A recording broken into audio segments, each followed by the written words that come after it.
It's the match preview for David Moyes' final home game as West Ham manager today as we take on Luton Town at London Stadium. It's an emotional one. It's a weird day, isn't it? I mean, there's a lot of fans. I'm being one that wanted this change for quite a while. So I'm excited for what the future may bring. And it's definitely the right time. I mean, it possibly even last season, I think, would have been a better time to call it David Moyes. But that being said, it's still one of those moments where you feel like this is a new chapter. So it's always a bit of a strange when you sort of close in one, you know what I mean? Because he's been here for quite a period now, almost 5 years. And, you know, when his second stint, and it's been, let's be honest, quite a roller coaster. And there's been some really special moments in it. It really has been a really incredible period, actually, for this club, and one that I'll always cherish and remember really well. Of course, it hasn't been perfect. I'm not saying it has been. I know some fans will say, oh, yeah, you just, you know, trying to support David Moyes. But look, at the end of the day, as I've said, I wanted to change like a lot of people. I think it is the right time. David Moyes has made that clear as well, that he feels it's the right decision as well. I don't believe. I think he would have stayed on had he been offered a deal personally. But look, it is what it is, and West Ham are now moving on. And I'll tell you what, I'm glad they've announced it because it gives David Moyes the chance to say farewell to the fans, and he gives the fans to do the same back. Even when your feelings toward David Moyes and his style of football, etc., and how he sort of handles the academy, all these little things that can be really frustrating and you know, can really irk you as a fan. There's no denying that. I think he deserves a decent send-off, though. It's not like he's been atrocious for us. He's been a really good appointment overall. No one would have expected this when we appointed David Moyes back, let's be honest. I, like many, did not want him back at the club. I thought this is a really bad appointment. I thought we were going to be in relegation battle after relegation battle. So, though, the fact we've experienced Europe like we have and lifted a trophy, I'll always be really grateful to it. So I'm just really glad that he gets the chance to say farewell today. Let's talk about Luton, though, because I'll tell you what, before we talk about West Ham, this is a big game for them. This is an absolutely massive game. So as much as we're all kind of talking about the David Moyes side of it, and let's be honest, we've got really nothing much to play for now, other than sort of pride and trying to keep in the top half of the table, which is such a shame considering that and it weren't too long ago that we were talking about top six, etc. Luton Town on the other, we're now effectively got nothing to play for, but Luton on the other hand, this is an absolutely massive game for them. And one, let's be honest, that they're going to look at and think we can get something here. And I don't bloody blame them. If you look at West Ham's form this year has been horrific. So mark my words, they're going to be coming here today thinking that we're up for it. And I do not blame them. So we've got a game in our hands. I think they're going to really give it a good go. Regarding Luton, I mean, it's a really weird one, right? So when we've got things to fight for, you desperately want to see West Ham win. It's something you can't even sort of entertain the idea of not. You know what I mean? You really just think, no, we've got to win this game, especially when playing teams like Luton. But it's weird today because we've got not much to play for, really. Obviously, being near the end of the season, new manager coming in, etc., and obviously European football's now gone. It's almost like I look at Luton and think, do you know what? I really want them to do well. I really like Luton. I've got so much respect for them. They've done so well this season. They've been a breath of fresh air in terms of being a team of such a small budget, tiny stadium, etc. I mean, they weren't supposed to be coming up last season. Let's be honest. It was totally against what was expected. There's some big teams down in that championship, so they did really well. And they've been the underdogs all season. From the minute the ball was kicked, they've been underdogs. And they were written off. I wrote them off. And the beginning of their season, they were really struggling down the bottom. But they've got, they're in with a shout. They are in with a shout. They've slipped up recently. They just seem to have really cocked up last few weeks in terms of big games. But they're still in with a chance of staying up. And I believe it could happen. So, I mean, I think they'll be looking at this game today, thinking we can get something here. We can get at least a point against West Ham. We can, if they put on a good performance, because we have, we are leaking goals all over the place at the moment.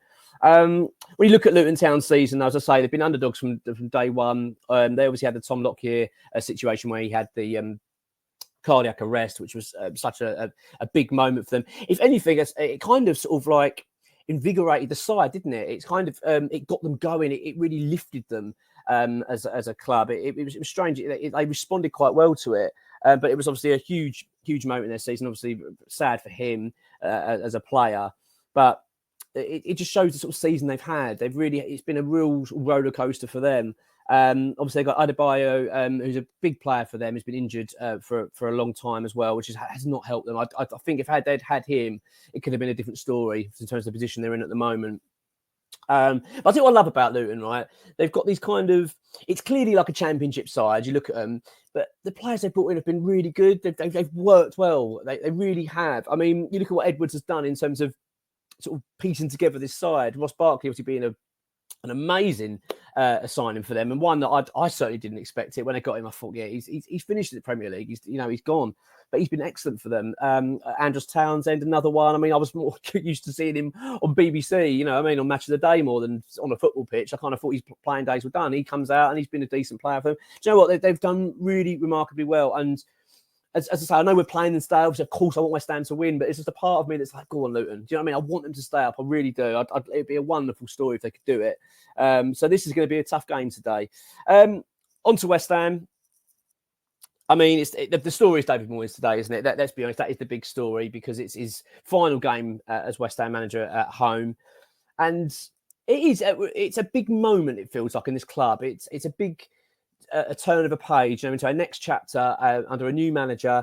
And we're all really hoping this appointment's going to be what we wanted previously, when we had under Pellegrini, that just take us to that next level, just push us into that sort of realm where we're mixing it properly with those sides and look consistent. I think this West Ham, what we lack is consistency. We're not a consistent side. We really struggled for it.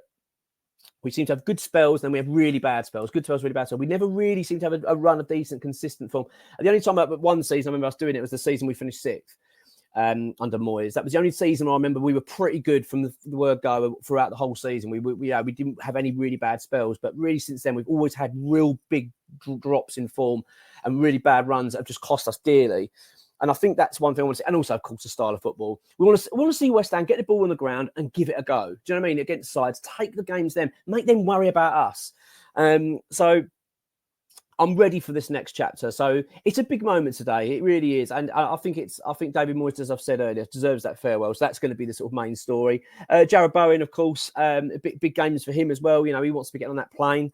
He's going to want to finish the season in good form. There's no denying that. And he's doing that. He's looking okay at the moment. So I'm sure he'll be looking at this game today thinking this is pretty much my last chance to bag a couple more goals. You know what I mean? Because you've got Man City next week. It's going to be very tough. Of course, then they'll be looking to lift the trophy that day. So I hope they do. By the way, I really don't want us to cock it up for them. Oh my God. It's really weird, isn't it? You of course you want West Ham to win, but then you're like, I don't want to see Arsenal win the league. No, you know what I mean? I'd rather see them. So it's a really strange one. But Jared Bowen will be certainly looking at today's game thinking, if I can just finish this on a high, this today, it should get me on that plane. So big moment for him. Paqueta and Kudus, of course. Paqueta has certainly dipped his form, isn't it? The last couple of months, he's just not been the player that we've seen. I don't know whether it's because an impending move to Man City is looking really likely now. I suspect it will. To be honest with you, the kind of drop in his form and the way he's been, it's kind of making me softening the blow, really, of him going. Do you know what I mean? If he does go to City, it's like, yeah, it's a sad player to go. Of course, he's quality, but if he doesn't want to be here and he's not quite giving it all, I don't want that. We want an era of players that want to be here, want to be under the new manager, and really wants to be at West Ham and take the club forward. We don't want someone constantly looking over their shoulder, looking at other clubs and thinking, I want to be there. You know what I mean? That's just the last thing we need. But again, for him, I hope he ends it on a high. If this is his last home game as well for Paqueta, I'd like to see him do well. Mohamed Kudus, I don't think he's going anywhere. I know I keep some fans suggest that he will. I just don't think he will be going anywhere. We've got a release clause, I think, next summer. That triggers. I don't think West Ham will entertain anything for him. He's still very young, and I'm really hoping that new manager, new system will really suit him well, and it will actually encourage him to want to stay and maybe sign a new deal next season. But we'll cross that bridge when we come to it. In terms of team news, Calvin Phillips is gone. I know you're absolutely gutted. I'm sorry. I hate to break the news. It's terrible. But no, yeah, Phillips is not going to kick a ball again for West Ham. He's gone back to Man City. He's got an injury. I mean, it's really weird. I feel for him a little bit. I really do. I don't know what's happened to Phillips over the last few years. He's gone from a player that was, rubbing shoulders with Declan Rice, being like, who's the better midfielder? You know what I mean? That argument was a big one for quite some time. They played together, if you remember, in England side when Rice was at West Ham.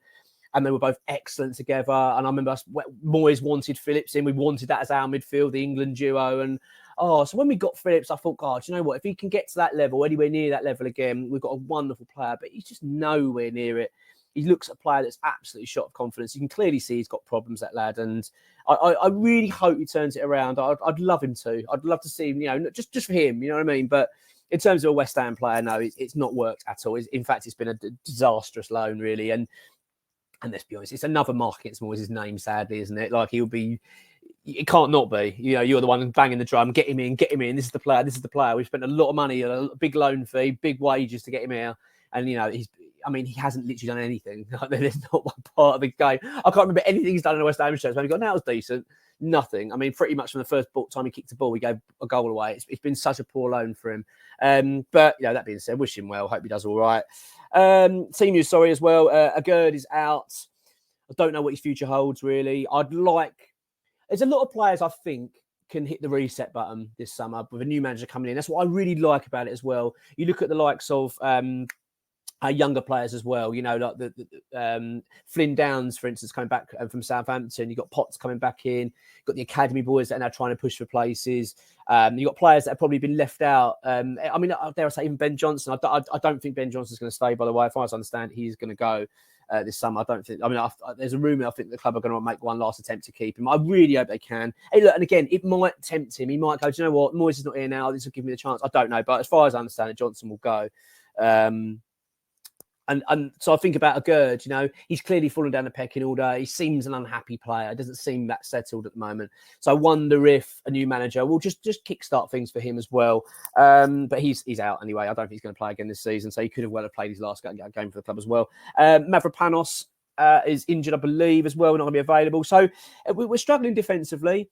But because we've got nothing to play for, I'm not really that bothered, really. I'm going to be honest. I think this gives, if anything, it presents an opportunity for some younger players to get a go. And I really hope David Moyes, on his final home game, will just do that. We'll just give some players a go. Stop, wheeling these old players out and desperately because they've got experience. Just get some of the younger lads out there. You know what I mean? It's not a bad game to go and make your debut. I'm not saying they necessarily got to play the whole 90 minutes or whatever, but I just think it's a good opportunity. But, we know David Moyes, he just doesn't like it, does he? So this is my team. I want to know your score predictions as well, because obviously you get this right, you can get a gift from our shop. And we've got some really good bits in there as well. Right, what have we got here? So in goal, I'm going for Alphonse Areola. I think Areola is going to be our number one going forward. Well, he's our number one, isn't he, now? But this season, I think he's going to be I know Fabianski's signed another year deal. I think that's great for West Ham. I mean, it's good to have two good goalkeepers. It's really important. But yeah, it's important Areola finishes the season well as well. We want to see a positive end to this season as best as we can. This is going to be my back line. I'm going to go for Ben Johnson at right back. The reason being, because I want him to stay. I actually really want to see Ben Johnson stay, and I think it'll help him playing. I'm not saying he will, as I say. I think he will go. As far as I understand it, he is going. But if you want to try and sway him, if the club are trying to tempt him to stay, get him out on that pitch and give him a full game today. Give him a go. That's my feeling towards it personally. I think just to give him that feeling of, should I stay? It might just sow that seed of, I've got a bit of a future here. I don't know, but that's what I would do anyway. And let's be honest, he's been decent for us this season when he's been called upon. So Johnson at right back. I'm going to have Casey joining Kurt Zuma. I want to see some of these young boys playing now. And as I say, the pressure's off now, so why not? And just say to the lad, look, it doesn't really matter. Like, we're going out just to have an enjoyable day today in the sunshine, play some football. Don't feel, this isn't a must-win game. It's not crucial. And I think this presents a nice opportunity for a few players. I would put Casey partnering Kurt Zuma at the back with Emerson at left back. I would also have Lewis Orford in midfield today, partnering Edson Alvarez. As I say, I'm not saying these players have got to play the full 90 minutes. I'm not saying this is the same. Even if you want to maybe start with Souček, bring Orford on, this is what I would start. Just get the young lads out there. I would have, Lewis Orford in midfield with Edson Alvarez. I'd have Lucas Paqueta playing in front of them behind the front three. And the front three will be Bowen on the right, Kudus on the left, and Mikel Antonio up front. But I want to see younger players playing. I want to see Earthy come on. I like to see Callum Marshall, Ollie Scholes. I want to see these players out today. This is the way to end your time, David Moyes. This is the way to end it. End it on a good note. Let's try and get a decent result. Hopefully the fans will be in full voice. I'm sure they will be. I'm confident of that. And it'd be nice to sort of just show the new era. Do you know what I mean? Just showcase the academy boys. Say, look, this is what it's going to be like. You know what I mean? It would be a nice way to finish it off. I'm not confident he will. We've been through this before with Moyes. Well, I've expected him to play some academy players. He just doesn't. Even when we're bloody losing 5-1 or something, he still puts out, Aaron Creswell and Calvin Phillips, all that sort of stuff. He never puts on Danny Ings. He never puts on the academy boys, which really frustrates me. So I doubt it would change, but this is what I would have done. Score prediction, it's a hard one, isn't it? It's really hard, but considering it's our last home game of the season, and obviously the added ingredient of having it being David Moyes' last home game as manager for this football club, and the sun is shining. Well, it's not quite yet; it's a bit misty out there, but I think we're going to win. I've just got this feeling we're going to win. it's quite nice to go to a game, isn't it, without the pressure? It's a really strange feeling. It's like I'm just going to go and enjoy a game of football, but I think we're going to win. And you know what? That makes me realise, makes me think more we're going to win, because I think the players will be thinking that. It must be quite nice to go and play a game of football without the pressure, just thinking that we're just going to go and enjoy ourselves, play some football. We don't desperately need a result here. And I think that's when you play better, you know what I mean? Because it's like the shackles off a little bit and you can just kind of enjoy the game. So I'm really hoping that is the occasion today. But as I've said, Luton is a big game for them. I'm going to go 3-1 West Ham. That's my prediction. I'd like to know yours. It's going to be an emotional day, I think, overall. I think it's a big turning point. As I say, love him or hate him in regards to David Moyes. I've always been somewhere in the middle, really. I've not hated him or loved him. I've always sort of thought, yeah, you know, I can sort of tolerate the situation because we were doing well. When things haven't gone so well, I've wanted to change. So the time is definitely right for me. But that being said, it's time to say farewell to him, and I'll always be grateful to David Moyes.